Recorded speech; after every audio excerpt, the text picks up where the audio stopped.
When we think about eating disorders and body image, we often think of girls, but 10 to 25% of people who seek help for eating disorders are actually male. As News 18's Kelly Roberts reports, boys are being influenced by what society describes as the perfect body image just as much as girls. Millions of girls feel the pressure to have what they think is the perfect body. Usually that means being skinny. But what about the pressures for boys? There's a difference between our daughters and our sons. Our daughters often radically try to lose weight.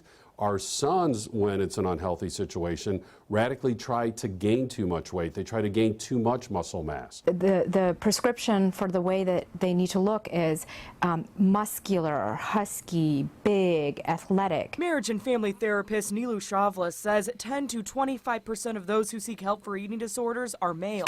Indiana Youth Institute CEO Bill Stanczykiewicz says boys are influenced by the media just as much as girls are. He says just as the idea of a perfect body for girls has changed, boys too are trying to keep up with what they think society wants them to look like. You look at these guys in the NFL in the late 70s and early 80s, and they're frighteningly skinny. You think if they played today, they'd be broken in half. Or the baseball players, or the hockey players. You look at them from the late 70s and early 80s, and it's easy to go, really?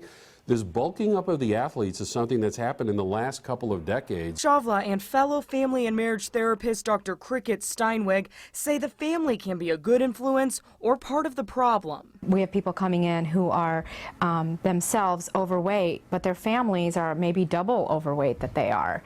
And so that certainly influences their anxiety around and their shame around their own bodies. And it is the family's job to both insulate children from these unreasonable expectations, as well as help children understand that that's advertisement. For signs your child may be suffering from an eating disorder, visit WLFI.com and click on this story. Kelly Roberts, News 18.